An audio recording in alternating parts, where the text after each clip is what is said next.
So ayan, bali alas 6 na. Ito yung ilaw namin sa labas. Nasa solar yan nakakonect or sa battery natin nakakonect. Yan, madilim na. Ayan yung pinto natin. Tapos ito yung pinto sa ating paloob ng bahay, pinto ng kabilang bahay, at pinto din ng sa taas ng bahay. Bali tatlong pinto ang makikinabang dyan. Kaya lang pag gabi, pinapatay namin tong ilaw na to para hindi malubat or low charge yung ating battery, maubos yung charge ng ating battery sa ating kasi maliit lang yung setup natin, portable lang talaga, pang ilaw lang siya.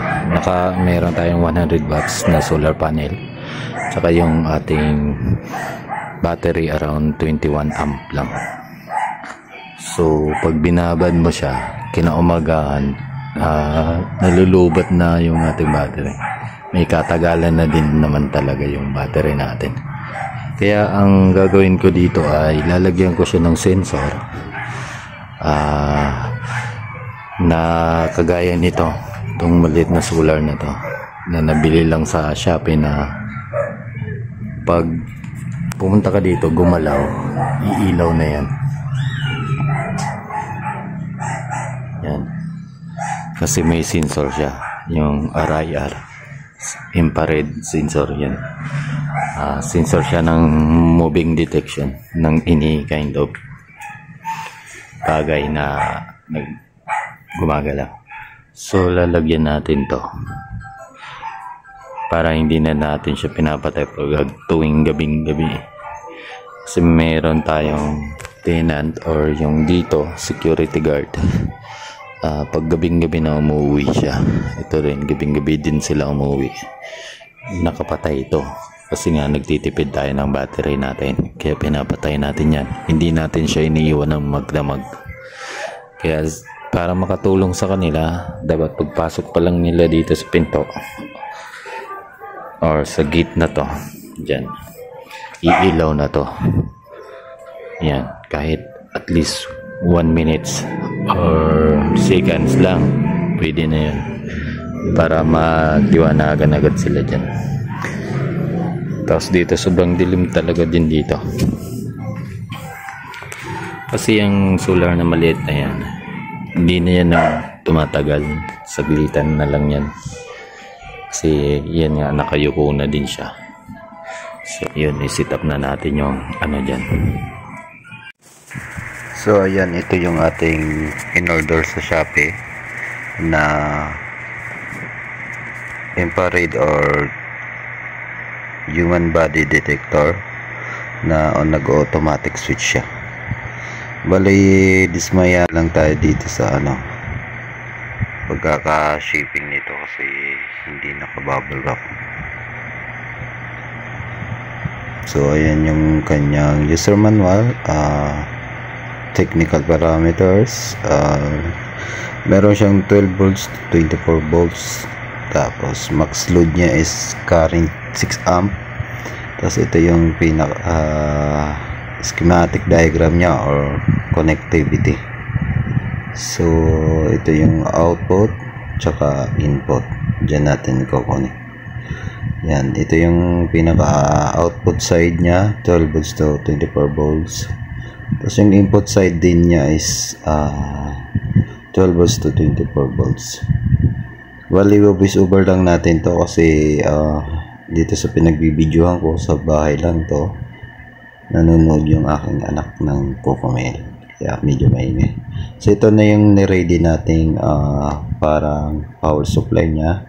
Bali itong ginawa kong video ay for demo lang muna dito sa video na to, kasi mahirapan tayo mag video doon kasi gabi na ngayon, gabi ko to ginawa. Tapos yan, ito yung ating bulb, tapos yung bulb socket na yan, dyan na din tayo nag-connect. Bali itong kulay dilaw, kulay blue at saka kulay brown. Yung kulay blue is yung ating positive side ng ating supply, tsaka yung brown ay negative side. So yan, Bali, pinapakita ko na sa inyo na naka-ready na yung ating mga wiring dito sa ating bulb socket. So, ayan, inaayos lang natin yung ating wiring para paglagay natin doon sa sensor na yan ay madali na lang ipapasok. Yan. Unahin natin dyan is doon sa output side. Bali, kakabit natin dyan sa gitna yung positive side na kulay blue. Kaliwang bahagi, pangalawa. Yan, dyan. So, yan. Ang ginawa ko dyan ay niluwagan ko muna lahat ng tornilyo na yan. Yung terminal na yan. Kasi ang terminal na yan ay iniipit lang niya yung ano para magkaroon ng connection or matread yung ating wire dyan.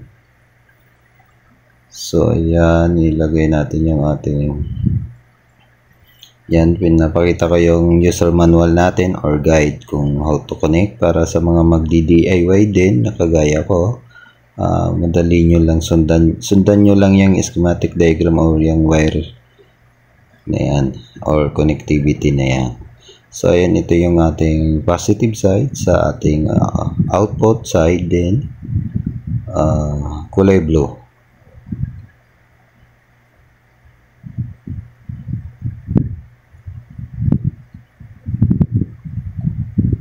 Yan. Pagpapasok natin doon, higpitan na natin yan. Okay na yan. Tapos, subukan natin hitak-hatakin kung goods na yung ating pagkakahigpit or pagkakalagay ng ating wire. Sunod naman ay yung negative side na kaliwang bahagi pag nakaharap yung sensor na yan.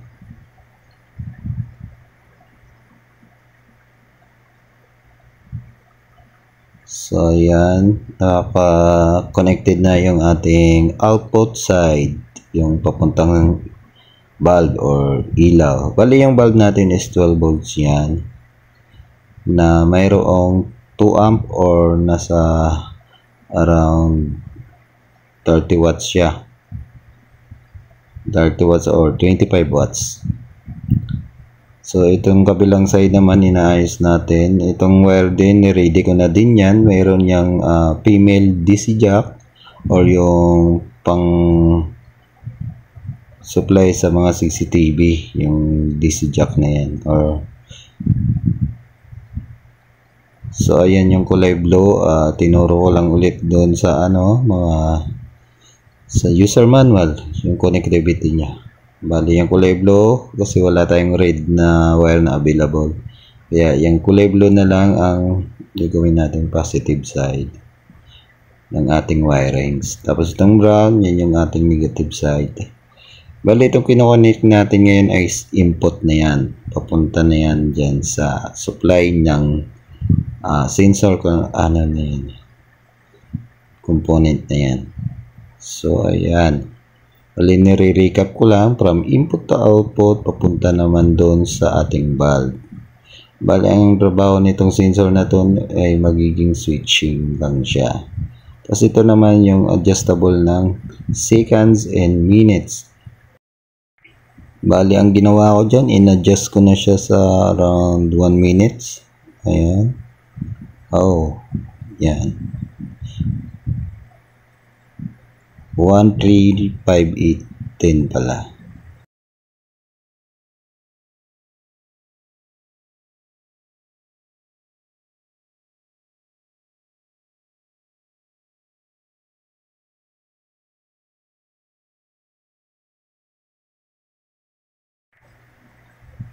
So, ayan, ina-arrange ko na siya kung paano natin siya i-set up, papailawin. Bali, itong demo, ulit itong demo na to ay dito, para lang dito sa ating video.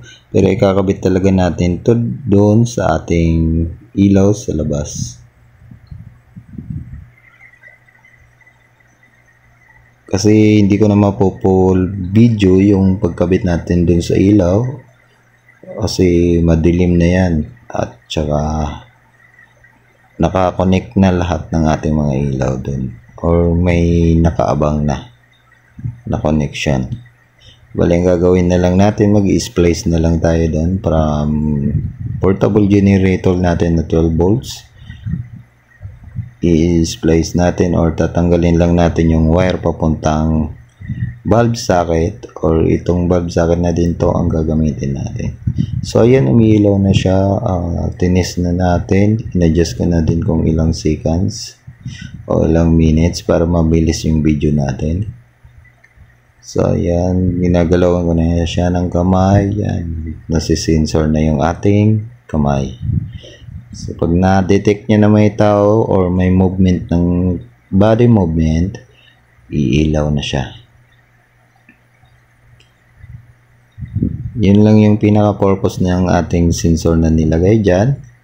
Yun na nga, kagaya ng sinabi ko sa kanina sa ating unang video, ay para maiwan natin ng bukas yan, magdamag, at kung may dadaan man, mag-retrace na niya. So ayan, tinitis natin siya. Goods na, thumbs up. So yun, medyo matagal lang yung ating demo.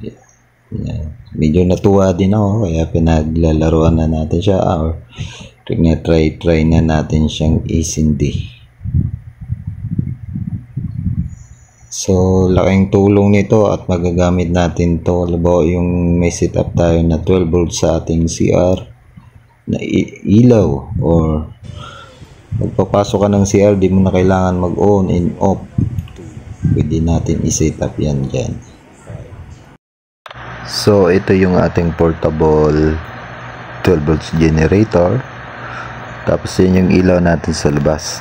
Yan, ino-on and off ko siya dyan. Bali, yan yung switch niya. Ang magiging connection nito ay lalagyan natin ng switch pa rin dyan. Yan pa rin yung switch niya para makukontrol natin yung ilaw natin.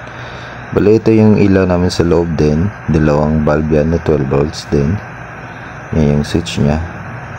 So mapapansin nyo yung ating ACC or solar charge controller ay medyo paluwat na, 12.2 volts na lang. So kaya kailangan natin talaga to dito sa ilaw natin sa labas. Yung ilaw natin sa labas, tahan natin. Tapos i-check ko din dyan kung saan ko banda ilalagay yung ating human body sensor na yun, na ating kakabit dyan, na purchase natin sa shop. So yan. So yan yung video natin ng pagkabit natin. Kaya sabi ko sa inyo, hindi natin mabibidyohan ng maayos yan kasi gabi na. Bali, ito rin yung sample natin yung gabi na. Pagkatapos natin siya i-install, yan, umiilaw na siya. Pinuntahan natin siya sa labas. Yan, may maliwanag na yung ating labas. So yan, wiring na lang yung ayusin natin dyan. So yan, short video na lang to kasi medyo gabi na din. So ayan yung ilaw natin sa labas. Bali, umaga na. Yan siya.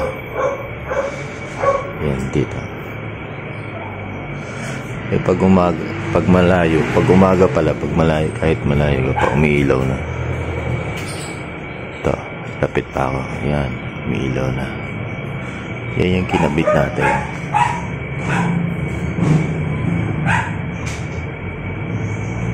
Medyo ano pa yung wire, makalat pa kasi medyo mahaba yung pagkakabit ko ng wire.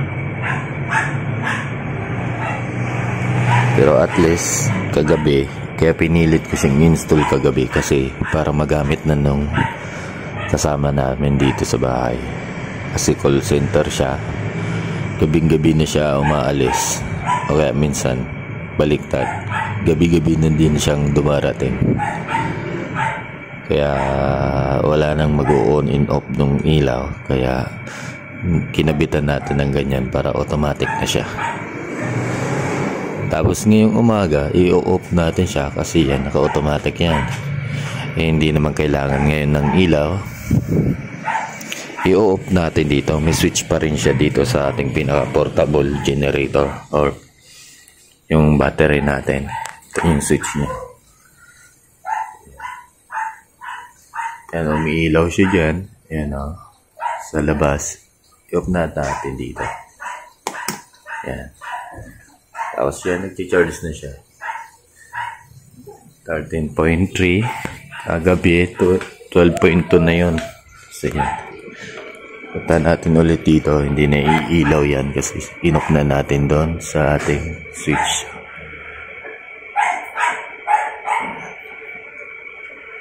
So, ganun lang kadali.